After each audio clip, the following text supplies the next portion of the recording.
Hello students, today we are going to see the immunizing agents. Immunising agents में जो vaccines होते हैं वो स्पॉटिंग में रखे जाते हैं और उनके बारे में बेसिक नॉलेज हमें होना ज़रूरी है. So let's start with BCG vaccine. BCG it has a full form bacilli Calmette urine.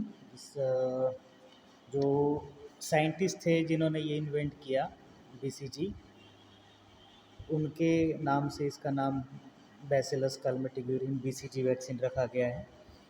Type TB के लिए यूज़ होने वाला ये वैक्सीन है. Live, it is a live vaccine. इसमें कौन कौन सी चीज़ें आपको लिखनी है. तो पहले तो ये लाइव वैक्सीन है. ये पाउडर फॉर्म में होता है, फ्रीज ड्राइड फॉर्म में ये वैक्सीन अवेलेबल होता है. सो इसके साथ डाइल्यूएंट दिया जाता है, यूज़ किया जाता है, that is a normal saline. ठीक है, तो इसका कॉम्पोजिशन हो गया, टाइप हो गया लाइव वैक्सीन. उसके बाद इसका शेड्यूल जो है, एट बर्थ और within 12 months bacillus Calmette Guerin या BCG वैक्सीन जो है वो दे देना चाहिए. BCG वैक्सीन का कोई बूस्टर डोज नहीं होता. जैसे most of the live vaccine जो है उनका बूस्टर डोज नहीं होता except polio vaccine, oral polio vaccine OPV. तो उसे छोड़कर मैक्सिमम लाइव वैक्सीन्स का बूस्टर डोज देने की ज़रूरत नहीं पड़ती. एडमिनिस्ट्रेशन, इसका जो डोज होता है BCG का, that is 0.05 ml for baby of less than 1 month. और 1 महीने से ज़्यादा का अगर बेबी है तो उसको 0.1 ml दिया जाता है. ये सिर्फ एज के अकॉर्डिंग नहीं, अगर बेबी प्री मैच्योर है, 1 मंथ का है लेकिन प्री मैच्योर बेबी है तो उसमें भी 0.05 ml डोज दिया जाता है. और जो नॉर्मल ग्रोन बेबी है उसको 1.1 ml का डोज दिया जाता है. रूट जो है स्ट्रिक्टली इंट्राडर्मल देने का प्रोविज़न है. BCG वैक्सीन स्ट्रिक्टली इंट्राडर्मल दिया जाता है. ये चीज़ कंपलसरी पता होनी चाहिए. कहाँ देते हैं? लेफ़्ट आर्म पर देते हैं, upper left arm above the insertion of deltoid. तो ये चीज़ें साइट, रूट और डोज, ये चीज़ें पता होना मस्ट है. देन अनवांटेड रिएक्शंस, जो इंजेक्शन साइट होती है वहाँ पर अल्सरेशन, लोकल एब्सेस, लिम्फेडेनाइटिस थोड़ा फॉर्म होता है. कॉन्ट्राइंडिकेशंस में जिन जिन डिसीजेस में इम्यूनिटी कम होती है, इम्यूनो कॉम्प्रोमाइजेशन होता है, जैसे कि HIV इन्फेक्शन है, इम्यूनो डेफिशिएंसी है, ऐसे डिसीजेस में लाइव वैक्सीन जनरली कॉन्ट्राइंडिकेट किए जाते हैं. उसमें pregnancy, generalised eczema, tuberculin, purified protein derivative. तो मेनली तो HIV और immuno compromise, immuno deficiency disease, यही आपको ध्यान में रखना है. और स्पेशल प्रिकॉशन में सिर्फ ट्यूबरकुलिन सिरिंज और नीडल ही यूज़ करनी चाहिए BCG वैक्सीन देने के लिए. अदर सिरिंजेस को यूज़ नहीं करना चाहिए. और correct intradermal injection is given. No other injections are given for 6 months to the arm. तो जिस हाथ को ये दिया है उस हाथ को 6 महीने तक और कोई भी इंजेक्शन नहीं देना चाहिए. अनयूज रिकन्स्टिट्यूटेड वैक्सीन, एक बार वैक्सीन की वायल को अगर तोड़ दी है तो जो अनयूज्ड वैक्सीन उसमें लेफ्ट ओवर रह जाता है. So that should be discarded after 6 और at the end of the session, which ever is earlier. तो जैसे उस वैक्सीन की वायल को ओपन करने के बाद 6 घंटे या फिर यूज़ करने का सेशन जो है ख़त्म होने के बाद तुरंत ही उसको डिस्कार्ड कर देना चाहिए. Then the vaccine should be protected from direct exposure to sunlight. तो इस बात का भी ध्यान देना है. उसके बाद स्टोरेज. BCG का वैक्सीन जो है इसका पर्टिकुलर टेम्परेचर पे स्टोरेज होना ज़रूरी होता है. 2 to 8 डिग्री सेल्सियस पर BCG वैक्सीन रखा जाता है. इसकी प्रोटेक्टिव वैल्यू मतलब उसकी एफिकेसी क्या है, तो 15 से 20 साल तक ये TB से बेबी को प्रिवेंट करता है, बच्चे को प्रिवेंट करता है. for several forms of childhood TB. Up to 80% PPD becomes positive 12 weeks after vaccination. So इससे कोई मतलब नहीं, 15 से 20 साल आपको याद रखना है कि 15 से 20 साल तक जो बच्चा है वो इम्यून रहता है ट्यूबरकुलोसिस के लिए। अवेलेबिलिटी जैसे हमने अभी डिस्कस किया था कि फ्रीज ड्राइड पाउडर फॉर्म में ये अवेलेबल होता है अलॉन्ग विद डाइल्यूएंट। डाइल्यूएंट कौन सा होता है? तो नॉर्मल सलाइन। वायल जो होती है वो 10 डोसेस वाली वायल होती है, 1 ml इक्वल टू 1 mg। ऐसे 10 डोसेस 10 बेबीज़ को एक वायल से दिए जा सकते हैं। Then oral polio vaccine. Oral polio vaccine it is a live trivalent vaccine. जैसे हमने वैक्सीन के टाइप्स में देखा था, लाइव और ट्राइवैलेंट, मतलब इसमें 3 स्ट्रेन्स होते हैं। तो ये जो डेटा है या फिर ये जो डिस्क्रिप्शन है ये पुराना है। अभी जो पोलियो वैक्सीन आता है वो बाइवैलेंट होता है, बाइवैलेंट। और उसमें जो मिडल वाला जो कंपोनेंट था, मिडल वाला कंपोनेंट जो था वाइल्ड पोलियो वायरस का, उसको रिमूव कर दिया गया है। और उसकी जगह पर अभी जो साल्क वैक्सीन आता है, साल्क पोलियो जो कि इंजेक्टेबल वैक्सीन होता है, वो इंट्रोड्यूस किया गया है 2014, after 2014 onwards, 2015 onwards. O P V vaccine जो है वो बाइवैलेंट फॉर्म में आता है। और जो वाइल्ड पोलियो वायरस वाला कंपोनेंट था उसके लिए सब्स्टिट्यूट के तौर पर किल्ड वैक्सीन जो अवेलेबल है, साल्क पोलियो वैक्सीन, उसे नेशनल शेड्यूल में इंट्रोड्यूस किया गया है। Then schedule, primary schedule 4 doses completed before 6 months, at birth 6 weeks, 10 weeks and 14 weeks। तो इस तरह से 4 डोसेज इसके दिए जाते हैं। Additional 2 doses, first dose at 12 to 18 months with diphtheria, tetanus, pertussis. तो 1.5 साल का जब बच्चा होता है तब एक और एक्स्ट्रा डोज दिया जाता है। और दूसरा DT वैक्सीन के साथ सेकेंड डोज दिया जाता है जो 5 ईयर्स पे दिया जाता है, at the age of 5 years, और एक वैक्सीन का डोज दिया जाता है। तो इस तरह से टोटल 6 डोसेस में OPV को, पोलियो वायरस के वैक्सीन को कंप्लीट किया जाता है। सप्लीमेंट्री वैक्सीनेशन मतलब एक्स्ट्रा एडेड वैक्सीनेशन जो किया जाता है, all pulse polio and national immunisation dates regardless of previous doses. तो पोलियो वैक्सीन के लिए एक ऐसा वैक्सीन है कि प्रीवियस डोज अगर दिया भी है तो भी जब जब वैक्सीनेशन होता है तब तक पोलियो का डोज दिया जाना चाहिए। Administration 2 drops, 2 drops oral polio vaccine के दिए जाते हैं। Each drops contents 0.05 ml। तो टोटल 0.1 ml जो है ये डोज एक बार में दिया जाना चाहिए। रूट ओरल है, site mouth, unwanted reactions almost nil. लेकिन ये है vaccine associated polio associated paralysis, मतलब जो वैक्सीन दिया गया है उसी से होने वाला पैरालिसिस ये हो सकता है 2 in 1 million due to type 3। तो टाइप 3 जो कंपोनेंट होता है उसकी वजह से वैक्सीन एसोसिएटेड पैरालिसिस होता है। टाइप 3 जो है यही वाइल्ड पोलियो वायरस होता है जो ट्राइवैलेंट से जो बाइवैलेंट किया हुआ है। तो यही वाला कंपोनेंट रिमूव कर दिया गया है। उसकी वजह सेम थी कि वैक्सीन एसोसिएटेड पैरालिसिस के रिपोर्ट्स बढ़ने लग गए थे, जिसकी वजह से इस कंपोनेंट को वैक्सीन से निकाल दिया है। Contraindication, HIV infection, immunodeficiency, inactivated polio virus vaccine is preferred.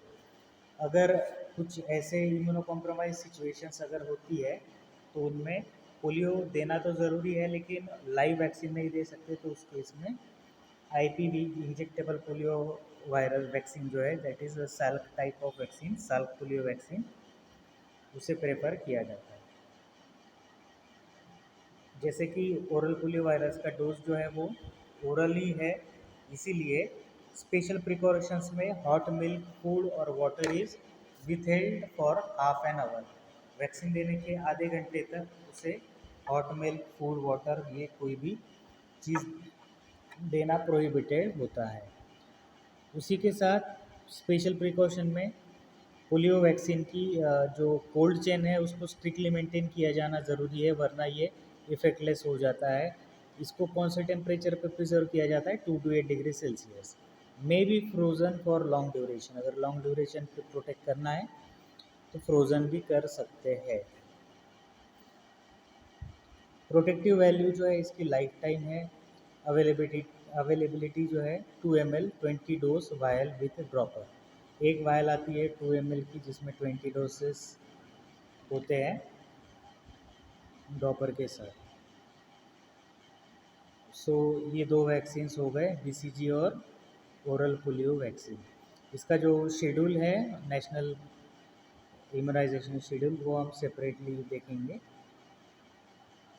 Diphtheria, then diphtheria pertussis tetanus. तो नेक्स्ट जो DPT वैक्सीन है, diphtheria pertussis tetanus vaccine, it is a triple antigen containing diphtheria toxoid, tetanus toxoid and killed whole cells of the organism that causes pertussis।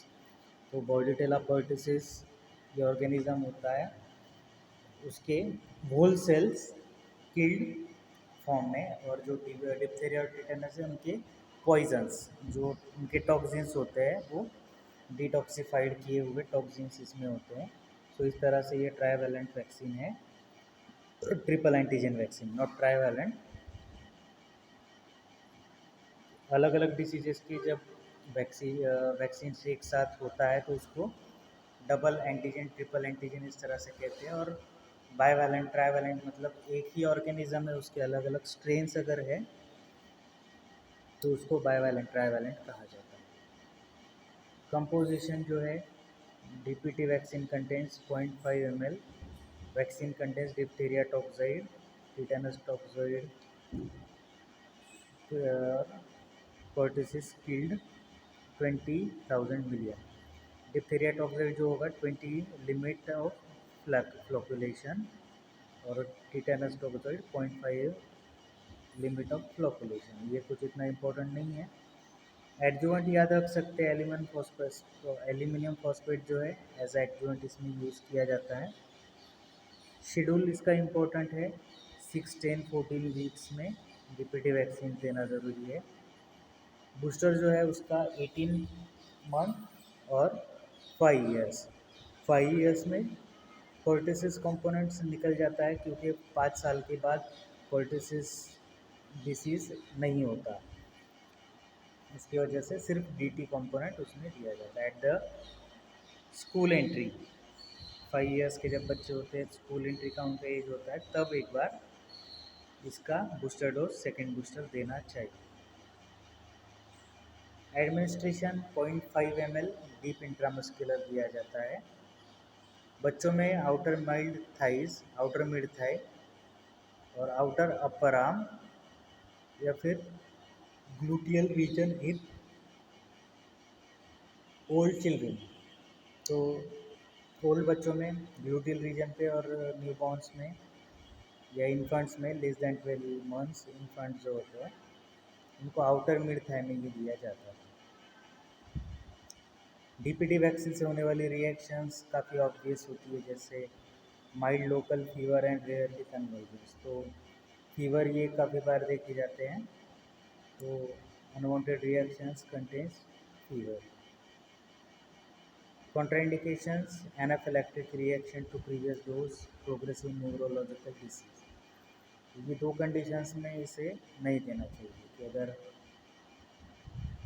Previous dose में anaphylactic reaction आ चुकी है या फिर neurological disease है, तो ऐसे cases में ये वैक्सीन नहीं दिया। Precaution, DPT vaccine should never be freeze. तो इसे जो है फ्रीज करना नहीं चाहिए, वरना इसकी एफिकेसी जो है ख़त्म हो जाती है, डिस्ट्रॉय हो जाती है। Shake the vial to mix before vaccination. तो अदर वैक्सीन्स की तरह इसे हम से शेक कर सकते हैं मिक्स बिफोर वैक्सीनेशन। डीपीटी जो है इसको भी 6 साल के बाद नहीं दिया जाता है। तो एक बात ज़रूरी है, इसका स्टोरेज जो है वो भी 2 to 8 degree Celsius, not kept over a long time at room temperature. इसको ज़्यादा देर हम रूम टेम्परेचर में नहीं रख सकते। Protective value, it is a durable after life and इसकी अवेलेबिलिटी जो है वो 10 ml की वायल होती है। Protective value almost durable. Then measles vaccine, it is also a live attenuated vaccine which is a freeze dried। इसका schedule जो है मीजल वैक्सीन का, that is 1 dose in 9th month in non endemic area. And अगर endemic area अगर है, मतलब जहाँ पर मीजल्स एंडेमिकली प्रेजेंस होता है, मतलब इसका कंटिन्यूस प्रेजेंस अगर किसी एरिया में है मीजल डिसीज़ का, तो वहाँ पर 6 months और 9 month में एंडेमिक एरियाज में और रिस्क ग्रुप पॉपुलेशन में मीजल दिया जाता है। बूस्टर जो है लाइव वैक्सीन होने की वजह से मीजल्स का कोई बूस्टर देने की ज़रूरत नहीं है। Infants vaccinated below 9 months deserve another dose at 12 months। तो जनरली पहले इसका सिंगल डोज दिया जाता था, लेकिन अब यहाँ पर कहा जाता है कि अगर 9 month पे पहला डोज दिया जाता है तो अनदर डोज जो है 12 month में दे देना चाहिए। एडमिनिस्ट्रेशन मीजल्स का 0.5 ml है, रूट इसका सबक्यूटेनियस है और साइट जो है अपर आर्म और आउटर मिड थाई। तो बीसीजी में हमने देखा कि आर्म पर जो वैक्सीन लेते हैं वो लेफ्ट आर्म पर लेते हैं बीसीजी को, इसको आप राइट आर्म पे ले सकते हैं और आउटर मिड थाई पे भी इसे दे सकते हैं। अनवांटेड रिएक्शंस में माइल्ड फीवर एंड रैश 5 से 12 दिन तक आ सकते हैं। रेयरली टॉक्सिक शॉक सिंड्रोम इसमें होता है, स्पेशली एनाफिलैक्सिस इसमें देखा जाता है।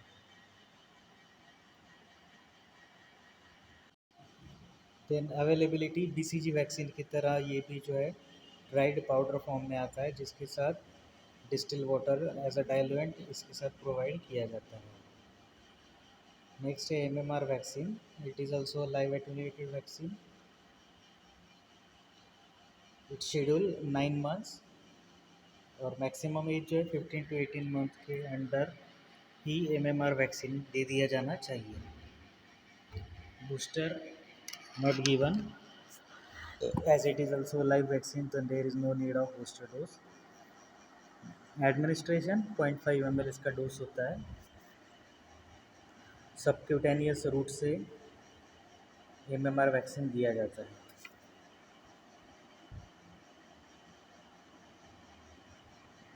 इससे पहले मीजल वैक्सीन जो हमने देखा वो भी सबक्यूटेनियस ही दिया जाता है।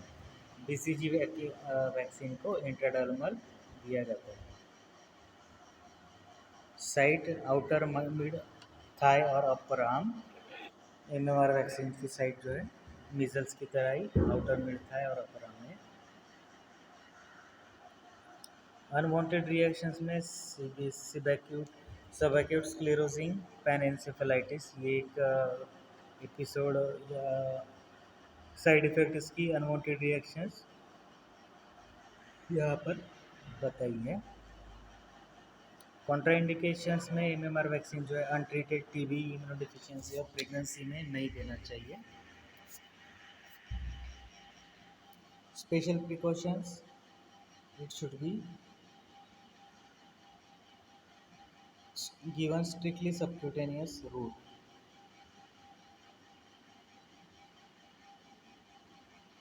और इस वैक्सीन का स्टोरेज जो है वो भी सेम है 2 to 8 डिग्री सेल्सियस में। इसे may be frozen long storage. तो इस तरह से मीजल्स वैक्सीन का स्पॉटिंग के लिए अगर रखा जाता है तो मेन पॉइंट्स आपको इसमें रखने हैं।